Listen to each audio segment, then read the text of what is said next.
Welcome back to the Happy Saver podcast. I'm Ruth, a personal finance blogger right here in Aotearoa, and in this podcast, I chat with a diverse bunch of people. I learn their story, and then I just condense it down into an essay so that you can hear helpful, relatable stories from Kiwis who are sharing their experiences, their tips, and their point of view on personal finance in New Zealand. Today, I have an update on Nick from episode number 78, which I released in March of 2023. Now, that episode was titled In the Process of Making a Financial U-Turn, and if you've not yet listened to it, pause this and go back and check it out. A lot can happen in a year, which is what I wanted to share with you today.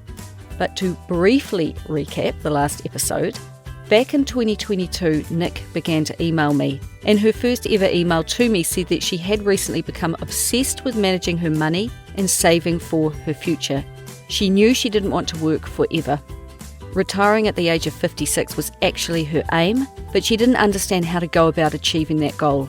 Financially speaking, the way she was going, she thought she would have potentially gotten to financial independence based purely on luck. But then again, she said, what if the luck ran out? Nick described herself as a 42-year-old professional who worked in a tough, demanding management role in a field that she loved that also happened to pay quite well. She's a mum to 2 tamariki and a partner to the world's most laid-back, carefree, non-money-driven man. This had its pros and its cons. She told me that her money journey started slowly and was full of poor decisions, good luck, and some great times. And when we spoke, she found herself in the very fortunate position of earning an above-average income, which before 2023, she spent more or less in its entirety. But more recently, she has realised she is in a position to do things differently with her money, and that will have a lasting impact on her whānau and others. And fresh information on how to handle money better has made her cringe at past decisions. Nick had come a long way, but her journey was far from over, and when we finished our kōrero, she had a rough plan for her future, something she'd never had before. She was learning to direct the discipline and focus that she has in other parts of her life towards her money. But before I get into the meat and potatoes of this update episode, I need to tell you a little bit about today's sponsor. Pocketsmith has many uses, and this one is close to my heart. As a blogger and podcaster, I manage my small business using it. You might manage a trust, rental income, or selling products. Pocketsmith can easily do it all. Throughout the month, I categorise each financial move my business makes, and at the end of the tax year, Pocketsmith consolidates all my financial transactions and assets into an organised, exportable format that I can share with my accountant. The more efficiently I can provide my financials to them, the faster they can complete my return, saving time and money and reducing errors. And let's not forget the biggest reason I'm a fan of this software, it lets me know exactly how my business is performing. If you want to supercharge your finances with Pocketsmith, have we got a deal for you. Happy Saver listeners get a whopping 50% off your first 2 months of Pocketsmith's foundation plan. To get your deal, go to pocketsmith.com/The Happy Saver. That's pocketsmith.com/The Happy Saver.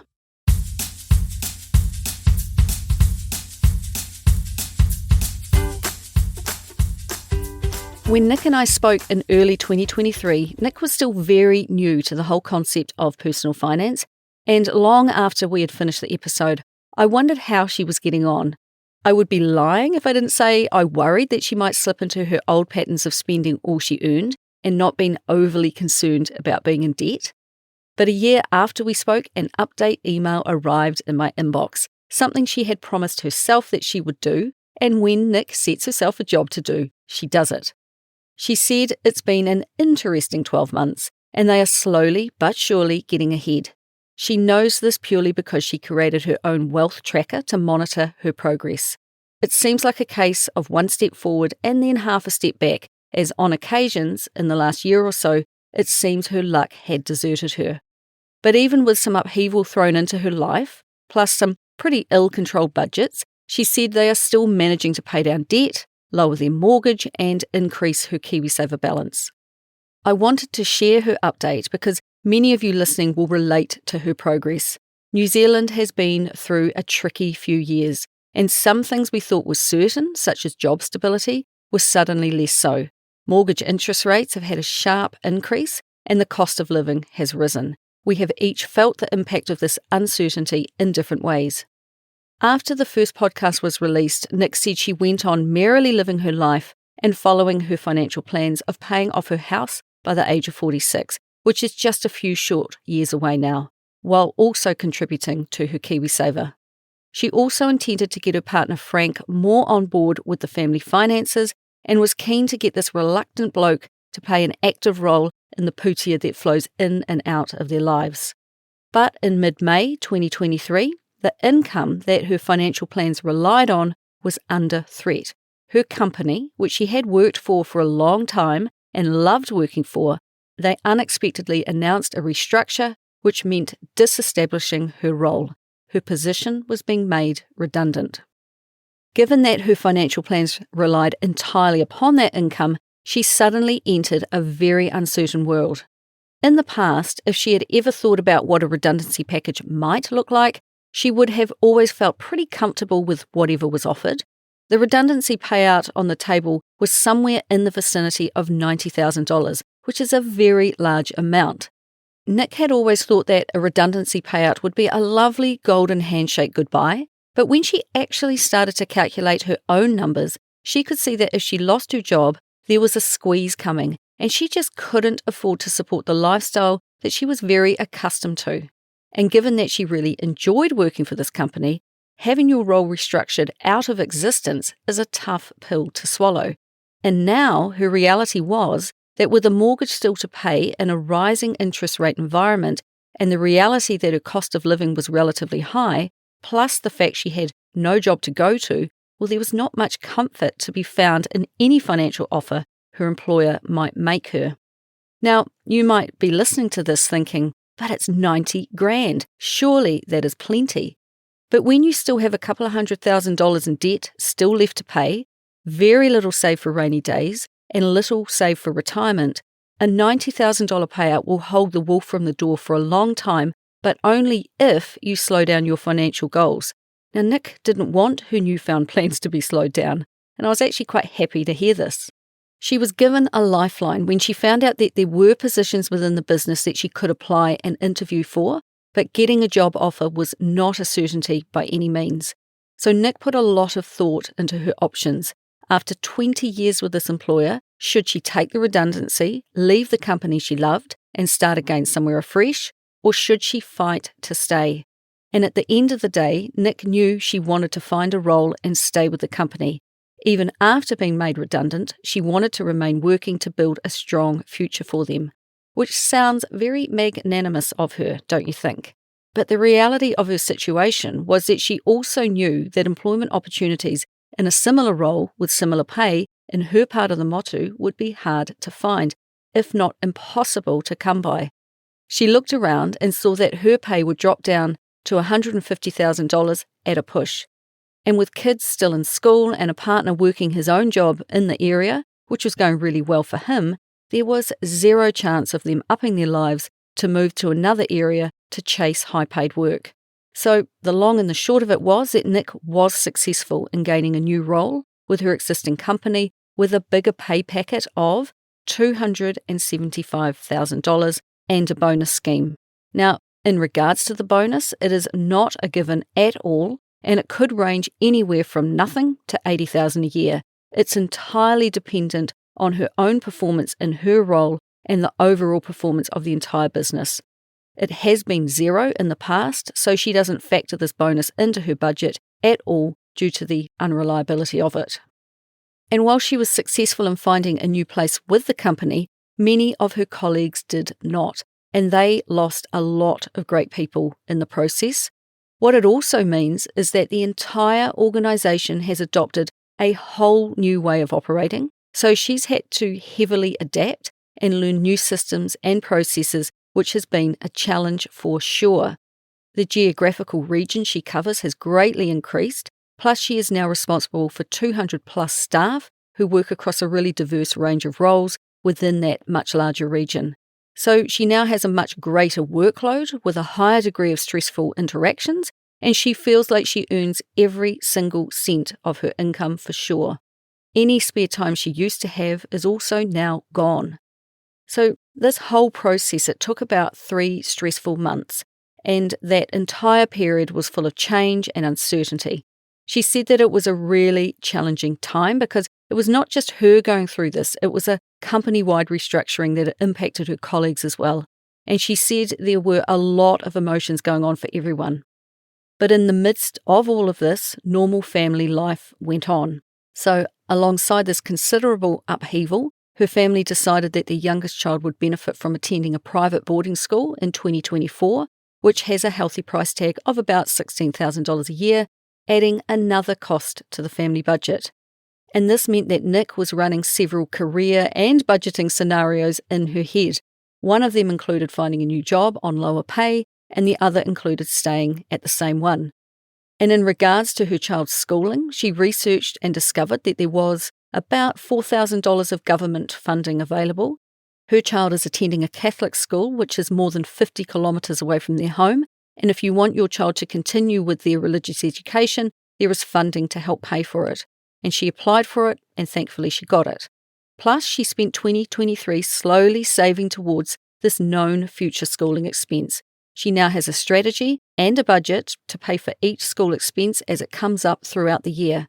Now, of course, there were more house renovations. They never seem to stop, but just minor updates this time, totaling about $3,000, which is actually pretty good in the grand scheme of things.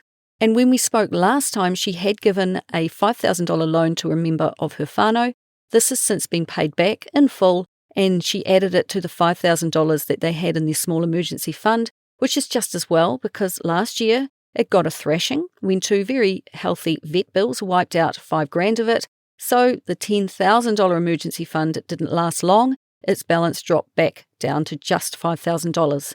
And if life wasn't unpredictable enough, right in the middle of everything, the fridge blew up. Of course it did. At the time, she said she raged against it. But once she calmed down, she simply went and paid cash for a new fridge. For a moment, I was worried that she might have put it on finance or on her credit card, but no, although she hated to spend the money, they used their emergency fund. Her credit card balance remains at 0. Nick shared with me that from when she started tracking her spending just a few short years ago to today, she has really noticed the impact of increases in the cost of living.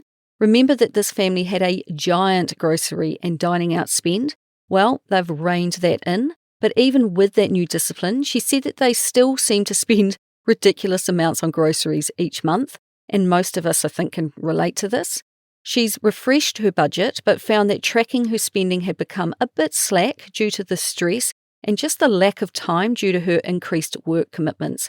But more recently, she has found her feet at work and has found time to dedicate to the family finances again. Now, this is so good to hear, and it's entirely normal, I think, that you come and go from it a bit. Because she had already begun to manage their money better, it would have been far easier to step back into it and pick up where they left off. It was not like she had to learn everything from scratch like she did just a few short years ago. So with such a focus on securing work and paying off the mortgage, holidays have taken a back seat, and she said that, to be honest, she's not sure that they could justify the expense at the start of the year.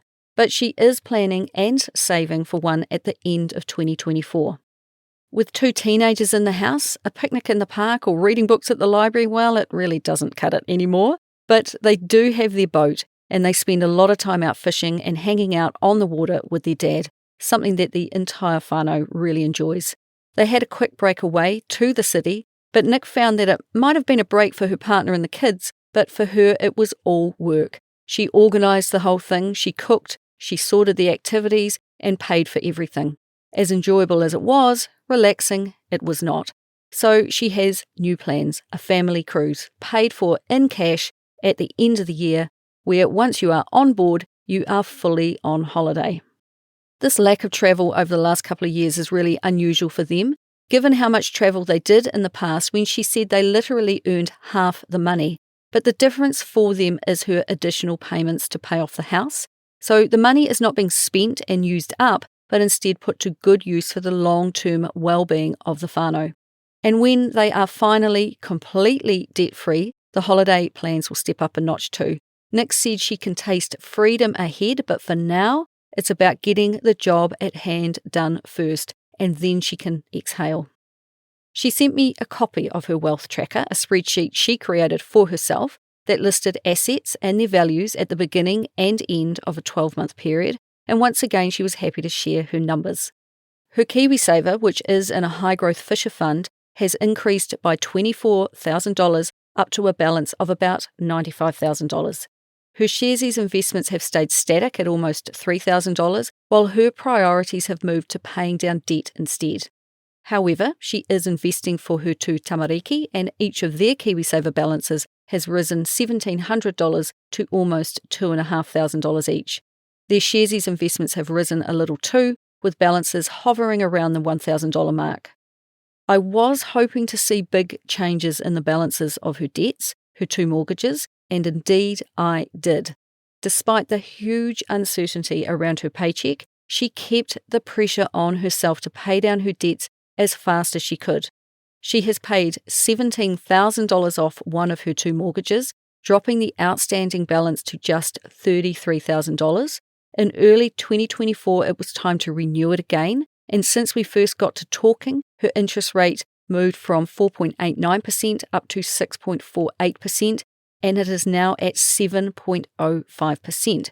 She is paying $2,000 a month towards this mortgage, and at an interest rate of 7.05%, it's far more tolerable when the outstanding balance is small and ever decreasing. She wants to get this mortgage paid off in full this year, but she'll need to increase her monthly payments to make this happen, as with that current monthly payment, she is not on track to reach that goal. And as we spoke, I could hear her mind ticking over as to where she could free up some cash to wipe this debt before the one-year term ends, and I really, really hope she makes it.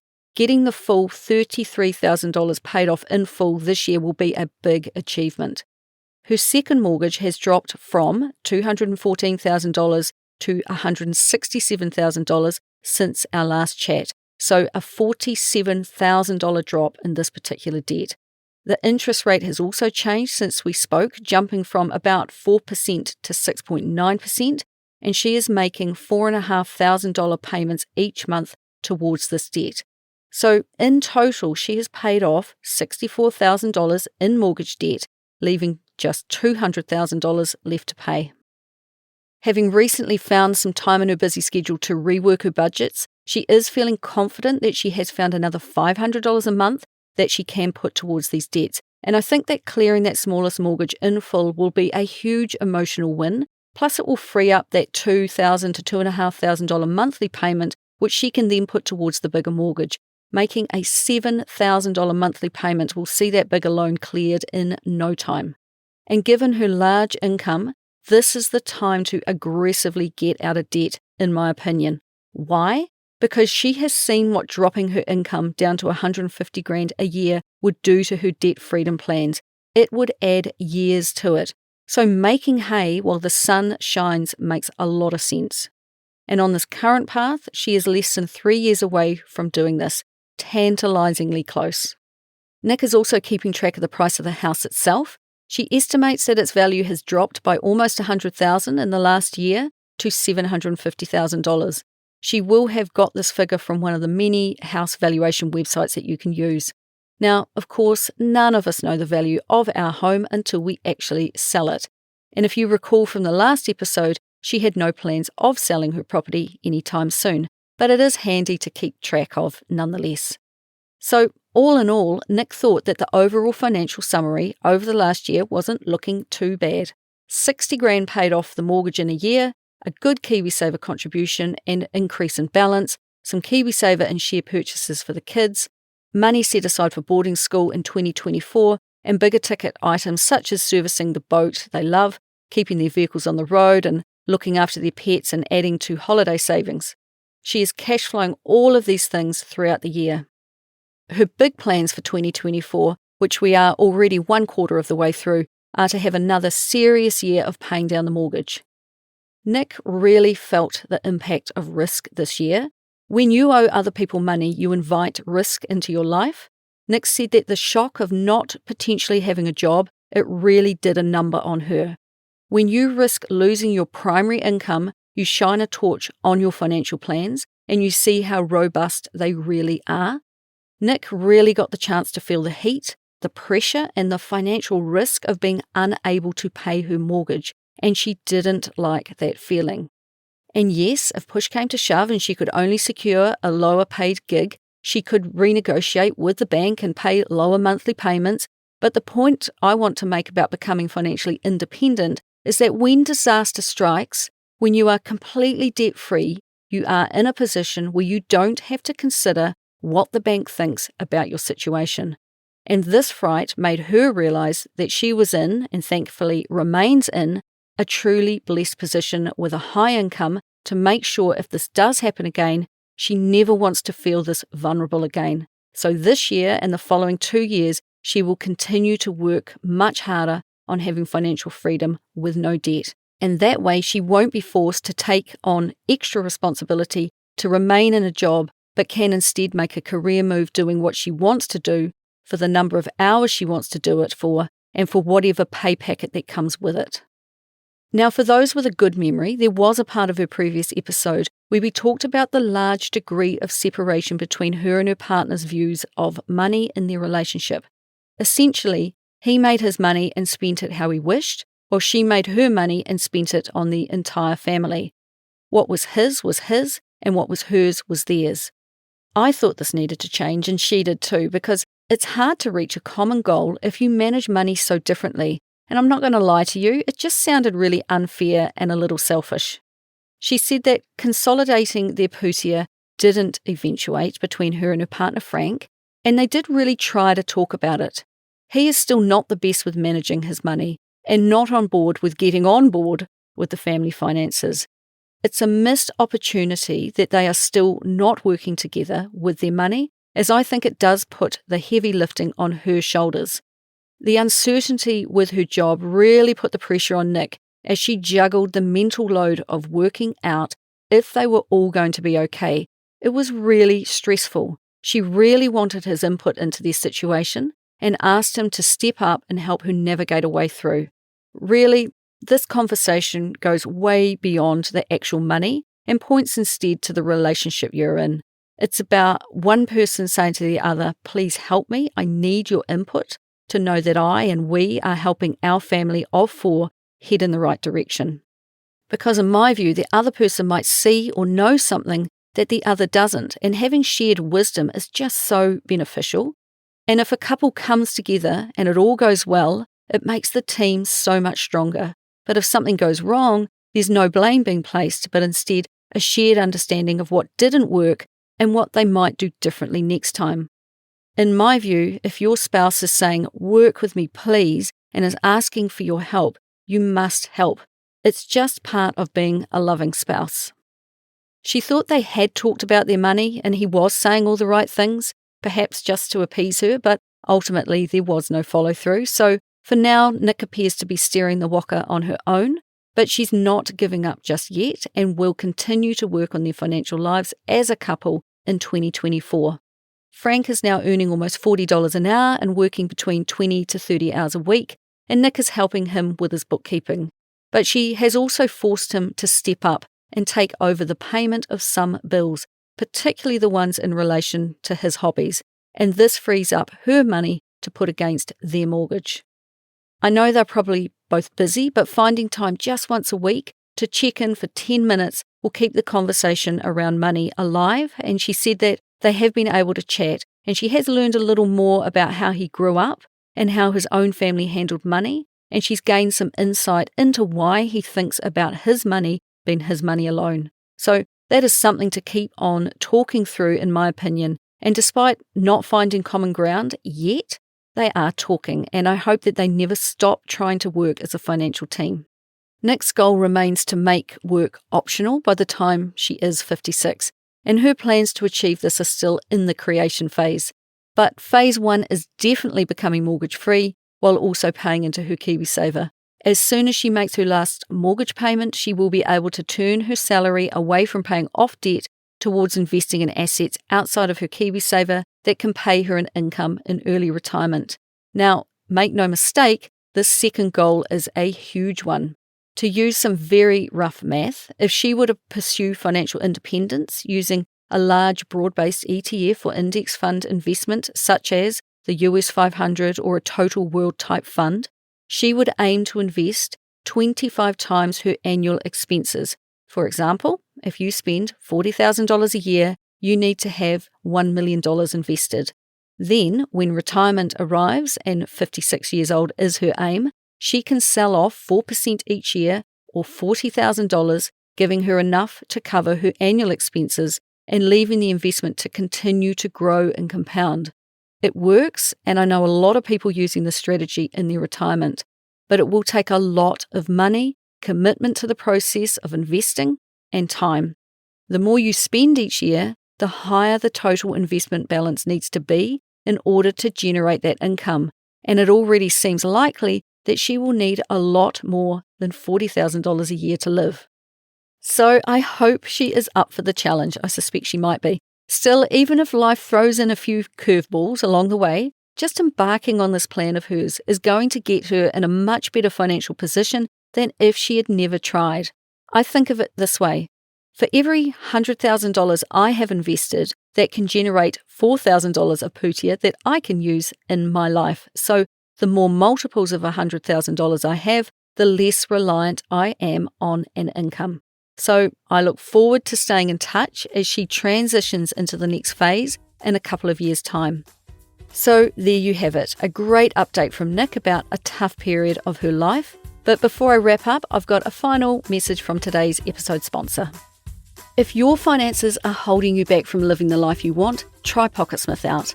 They've got the tools to help you make money management easier. And have we got a deal for you? Happy Saver listeners get a whopping 50% off your first 2 months of Pocketsmith's foundation plan. To get your deal, go to pocketsmith.com/thehappysaver. That's pocketsmith.com/thehappysaver. Overall, Nick feels very optimistic about the year ahead, and I'm just delighted to hear that. When I listened to the episode that we created together, the recent events of 2023 were just another interesting bump in her road through life. Her optimistic attitude is wonderful, given the period of uncertainty that she has been through in 2023. She said that she feels the future is bright, and now she is working to make it shine even brighter for her and her whānau. Now, it might sound a bit rough, but I was both sorry and delighted that she'd had a job scare to knock her momentarily sideways. Nick likes to learn by doing, and this jolt gave her the wake-up call she probably didn't even know she needed. You can talk about risk, but until you feel its weight upon your shoulders, I don't think you can truly comprehend the heart-stopping angst of facing a financial crisis and not knowing how to solve it. So Nick has now felt it. From speaking to a wide variety of people, I know that a high income, while it lasts, can shelter you for a very long time. If you make a less than ideal money mistake 1 month, the chances are 100% that you can paper over the cracks when the next paycheck comes in. But when there is a genuine prospect that you could lose your job, it focuses your mind a little more tightly on your putia, don't you think? While Nick was handling an income problem, she was also dealing with all the normal and unexpected stuff that life throws at you. In her case, it was vet bills, the fridge losing its will to live, and private schooling. But I told her in an email that plenty more unexpected things would come her way, which, while not overly cheerful, was honest. So the key is to start planning for that to happen now, and then you will not be so surprised when it does. That lovely boat of theirs, it will need more maintenance. The pets will need more and more expensive care, and there will be all sorts of things that we never thought of in a million years. So while she focuses on her big goal of becoming mortgage-free, stock that emergency fund too, is my advice. For those listening to this, you must have a plan B for these one-offs, these rainy day events, because they will always show up. The efforts you put into your finances today make all the difference in how you cope with the financial crisis tomorrow. With a large mortgage still outstanding, Nick really felt the pressure of that. But because she was already on the path to dealing with getting that debt gone, she was able to pull through. However, make no mistake, the prospect of losing her job was an anxiety-inducing time. So she kept her eyes on the horizon ahead, she kept up those payments to her mortgage and her KiwiSaver, and she just kept going. She didn't throw her entire financial plan out of the window and run away in panic. She just adjusted course and played through. And as the work situation settled down, she just kept rolling. So Nick, thanks again for this life update. I think it was a really genuine example of life happening, and just keep on keeping on, and I'm really looking forward to the next update. So that's all from me this week. If you want to get in touch, you know you can find me at thehappysaver.com. And something occurred to Johnny and I just yesterday when we had Isabel and Sam, who were in episode 89, sitting at our dining table just this week. They were passing through our region having a fabulous adventure, and they didn't actually realise that we run a blog. So many of you listening to this might be unaware as well. So I've been blogging for 8 years at thehappysaver.com. I update it every fortnight with a new blog post, and I've also got an email list that you can subscribe to.